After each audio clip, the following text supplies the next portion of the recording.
Sometimes, the mountains keep secrets longer than we can bear to imagine. In the summer of 1990, a young couple, Claire Matthews and Noah Bennett, set out for a simple weekend hike in the Canadian Rockies. They never returned. For decades, their story was whispered around campfires, their faces fading from missing posters. Until, years later, hikers found something chilling. Names. Etched into the stone high above the valley, names that shouldn't have been there anymore. And that discovery would reopen one of the most haunting unsolved disappearances in North America. Before we begin this story, make sure to like this video, subscribe to the channel, and turn on the notification bell, so you never miss a mystery like this one. Now, let's go back to the summer of 1990. Claire Matthews was 23 years old, a photography student from Calgary with a gentle, curious soul and a habit of documenting everything she saw. Noah Bennett, 25, was her boyfriend of 3 years, a wilderness guide, confident and patient, someone who felt most at home where the world was quietest. They were the kind of couple everyone adored, inseparable, adventurous, and full of plans. That July, they told friends they were going to spend a long weekend exploring a new trail near Mount Robson, not far from the Alberta-British Columbia border. It wasn't their first hike together, but it would be their last. They packed light, a tent, 2 sleeping bags, Claire's old Nikon camera, and a small cassette recorder Noah used to capture the sound of rivers and birds. They left their car parked near the visitor station on July 12, 1990, and started the 11-mile trail before noon. The ranger who saw them that morning remembered their smiles. Claire had said, "We'll be back before sunset on Sunday." But Sunday came and went. When they hadn't returned by Monday morning, Claire's parents called the authorities. At first, search and rescue teams assumed they'd just gotten lost. It wasn't uncommon weather could change in minutes that high up. But after 5 days, and no trace of footprints, no campfire ashes, no sign of a tent, the tone changed. By the 10th day, the mountain had swallowed them whole. For the first week, the search for Claire and Noah was relentless. Helicopters circled the ridges, trained dogs combed the slopes, and local volunteers hiked every trail for miles. News stations from Calgary and Vancouver covered the story daily. "Young couple vanishes in the Rockies," the headlines read. Friends described Claire as the kind of person who always called home, and Noah as too experienced to make rookie mistakes. But the mountains don't always care about experience. By day 8, the weather had turned, temperatures dropped, fog settled over the valley, and visibility fell to almost nothing. Rescuers found one clue, a film canister half buried in the dirt beside a stream. Inside were 5 photographs. The first few showed the landscape, clear skies, green slopes, and Claire smiling beside Noah near a wooden trail sign. The last one was different. It was underexposed, grainy, taken at twilight. The shape of the mountains in the background didn't match the location where they'd started. And behind Noah, barely visible through the blur, was what looked like the outline of another person. The RCMP couldn't make it out clearly enough to identify anyone. But to the Matthews family, that last photo became an obsession. For months, volunteers scoured the woods searching for landmarks from the images. Nothing matched. No campsite. No discarded gear. No further signs of the couple. By autumn, the official search was suspended. Unconfirmed sightings trickled in over the years, campers who claimed they saw a young man and woman near the ridge, or hikers who thought they heard laughter echoing in the fog, but every lead ended in disappointment. Claire's parents held a small memorial service the following summer, though her father never called it a funeral.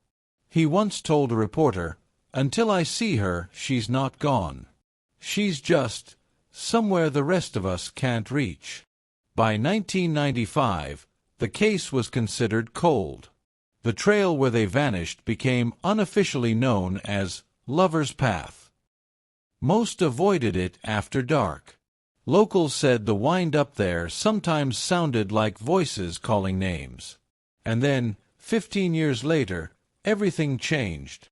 It was September 2005 when two brothers, experienced mountaineers from Edmonton, decided to hike the same route for a photography project.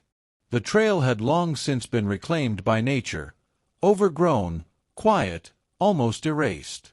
As they climbed, one of them noticed something carved into a granite wall about 20 feet above the trail.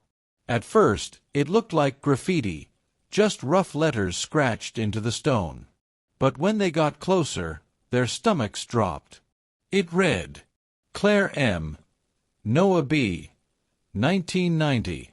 The carving was clean, deep, and oddly preserved, as if protected from the weather for years. The brothers reported their find immediately. RCMP investigators returned to the site, expecting maybe a prank or a tribute carved by someone who remembered the case. But what they found next made that explanation harder to believe. A few feet below the carving, inside a crevice, was an old tin box. Inside the box were two items: a torn page from a map, dated 1989, marked with a faint X in pencil, and a photograph, one that had never been released to the public.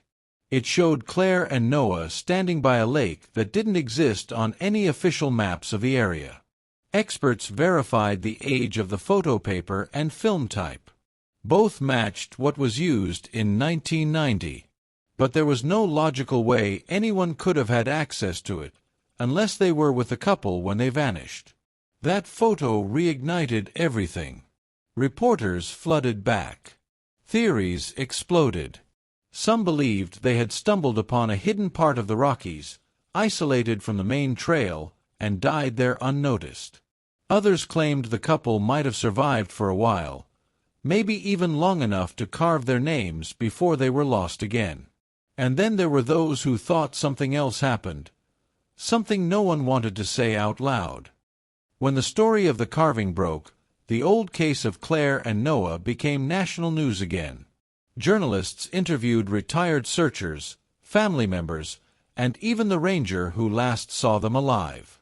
Everyone had the same question: how could something that specific appear 15 years later in the same place they vanished, without anyone noticing before? RCMP investigators reopened the case.